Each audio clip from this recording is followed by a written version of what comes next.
qui émettent des listes officielles des poissons qui sont interdits à la consommation. Parce que, par exemple, au Japon, les poissons comme le Jodon X-Rix, ce sont des chefs qualifiés qui le cuisinent. Ça veut dire qu'ils savent les parties qu'il faut enlever avec minutie pour ne pas que cette toxine touche la chair du poisson. Parce que si vous le mangez, vous allez à l'hôpital. Vous allez avoir des paresthésies, de l'ataxie. Paresthésie, c'est des fourmillements, des picotements. L'ataxie, vous allez avoir des problèmes de coordination. Ça peut atteindre le cerveau. Ça peut être mortel selon la dose que vous avez ingérée. Donc, ce sont des poissons, même les gens qui les manipulent, ils doivent les manipuler avec des gants ou avec précaution. Et il faut rester sur les poissons que vous connaissez, quoi. Dorade, lotte, tchof, des trucs comme ça. Mais quand on vous amène sur certains poissons, il faut vraiment se méfier parce que ils sont pas comme ça pour se protéger de l'homme. C'est les prédations dans l'eau, les requins, les autres espèces qui peuvent les manger. Assez souvent, il y a des poissons qui sont très beaux, mais c'est pour dire attention, fais attention à moi, je suis dangereux. Par exemple, il y a le mandarin, le poisson mandarin, sa peau, il y a beaucoup de poissons comme ça, leur peau est toxique. C'est pour que les prédateurs ne les mangent pas. C'est pour éviter d'être dévoré, quoi. Tu le dévores, toi qui l'as dévoré, tu meurs. Alors imaginez en tant qu'être humain, s'il finit dans votre assiette. Wow. Je pense que les services de contrôle de l'État sont interpellés parce que peut-être il faudrait, je pense, avoir un regard assez prudent par rapport à ce que nous mangeons et c'est une très bonne chose que vous faites le plaidoyer par rapport à ça.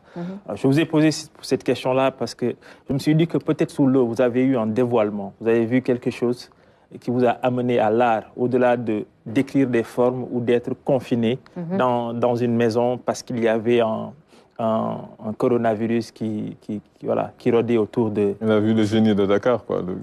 Mais non, mais vous savez, c'est je ne sais pas. C'est extraordinaire. Moi, l'océan a eu un effet dévastateur positif sur moi. Ça a complètement... Ça vous a bouleversé? Ça m'a bouleversé. Parce qu'on dit que l'océan, c'est la matrice du monde, que tout est parti d'eau. Tout ce qu'on voit est parti d'eau. Alors imaginez, il y a des plongeurs qui vous disent que c'est comme retourner dans le ventre de sa mère. Vous allez plonger, vous descendez à des profondeurs. Par exemple, les débutants, ils peuvent atteindre 18 mètres de profondeur. Là, vous n'êtes plus à la surface. Ça vous change. Vous êtes trempé là-dedans pendant 40 minutes. Allez, peut-être maximum 50 minutes. Vous êtes trempé dans la matrice du monde. Donc, quand vous ressortez de là, vous êtes une autre personne. Moi, il y a beaucoup de gens qui me disent « Je te reconnais à peine. Tu as changé. Tu n'es plus comme ci. Tu n'es plus comme ça. Tu n'es plus comme ci. Tu n'es plus comme ça. » Il y a l'éveil. Il y a les effets de l'océan. Il y a les espèces, qu'on les croise, on les voit comme ça, qui nous regardent.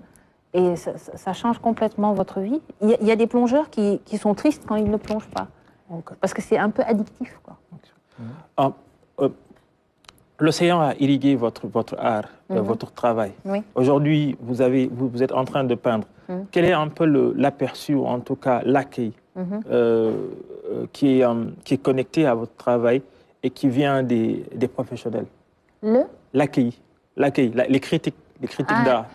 Quel regard porte-t-il sur votre travail si, bien sûr, vous avez proposé votre peinture à ces critiques, ou en tout cas ceux qui sont dans le domaine et qui sont des professionnels reconnus et qui travaillent beaucoup pendant plusieurs années. Par exemple, on a reçu Zulumay ici, qui est un grand artiste. Est-ce que vous avez eu à rencontrer ce genre d'acteurs qui vous ont dit, mais écoutez, ça c'est intéressant, ça c'est bien, ça c'est très bien, ou en tout cas qui peuvent vous accompagner à parfaire votre art? J'ai rencontré Khalidou Kassé, mais c'est antérieur. C'est comme si c'était prémonitoire. Je l'ai rencontré bien avant de faire de la peinture. Et je ne soupçonnais pas que je savais peindre. Au moment où je l'ai rencontré... Vous l'avez rencontré dans l'eau? Non. Non. Mais bien avant, c'était à une vente aux enchères.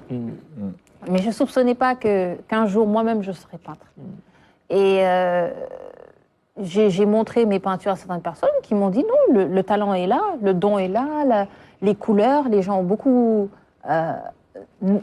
soulevé la façon dont je peins les couleurs. Mais ça, c'est venu de l'océan, parce que les poissons sont très colorés. L'océan, c'est bariolé. Ils ont des couleurs, c'est complètement fou. Et c'est eux qui m'ont donné ce sens de la peinture vive, de la peinture colorée, très vive. Donc beaucoup disent qu'il y a un talent, que c'est à développer. Que c'est à développer, que voilà. Alors, dernière question, c'est peut-être par rapport à... Par contre, il y a une partie où les gens n'accrochent pas très bien, c'est les peintures liées à l'océan. Mais c'est parce qu'ils ne connaissent pas vraiment Ils sont plus intéressés par mes œuvres récentes, parce que là, c'est un art qui est plus mature. Ce n'est plus le début, on n'est plus dans l'eau, on n'est plus dans les poissons, on est dans l'art abstrait, on est dans la création. Ça les intéresse beaucoup plus parce que ça leur permet d'avoir une idée de ma valeur artistique, quoi, de ce que je propose. Mais les peintures liées à l'océan, ça touche les gens qui ont cette sensibilité par rapport à l'environnement, à l'océan, aux poissons. Alors, c'est très bien que vous parlez d'art récent. Alors, c'est ma prochaine question. Aujourd'hui, qu'est-ce qui, en fait, vous influence ou en tout cas motive votre création artistique? C'est de la réflexion, c'est de la méditation, c'est un engagement politique ou philosophique. Concrètement, qu'est-ce qui se trouve derrière les peintures que vous faites aujourd'hui après cette maturation de votre art? C'est totalement spirituel. Comme je peins sur inspiration. Par exemple, quand je n'ai pas de dessin qui arrive dans ma tête, parce que parfois je me réveille, j'ai des formes dans ma tête. Dès qu'il y a des formes, je fais une ébauche, je fais une esquisse comme ça au crayon, je laisse comme ça, jusqu'à ce que j'ai une idée plus claire des couleurs que je vais agencer. Vous pouvez peindre des vieux avec des moustaches blanches, des patriarches? J'ai fait un seul. J'en ai fait un seul. Et c'est ma peinture la plus mystérieuse. Parce que j'ai peint un magicien qui a existé, qui était célèbre, qui fut le conseiller d'un roi. Mais il était magicien. Il était très connu en Europe. Et les jours où je l'ai peint, le même soir, j'entendais des bruits dans ma chambre.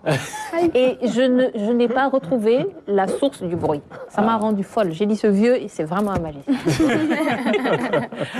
Je n'ai pas retrouvé le bruit. J'entendais du bruit. Mais c'est un vieux qui a existé et qui était un très célèbre magicien. C'est le seul vieux que j'ai peint. Super. Ouais.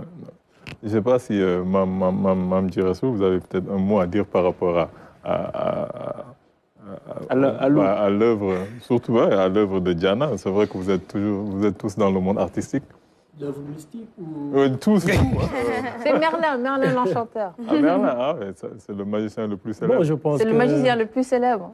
Je pense que, félicitations, parce que c'est pas facile d'être artiste. Mais moi, tout ce que tu as expliqué dans le plateau, je te dirais tout simplement félicitations. Parce que du karaté à la télévision, karaté après aller... J'habite à côté de la mer, même pas 5 mètres de la mer. Déjà, le fait de plonger, c'est autre chose. Si les poissons, si la mer vraiment t'a inspiré, en félicitations. C'est-à-dire il y a quelque chose en toi qu'il faut continuer ce rêve. C'est la seule chose que je peux te dire. Félicitations. Merci beaucoup, c'est gentil.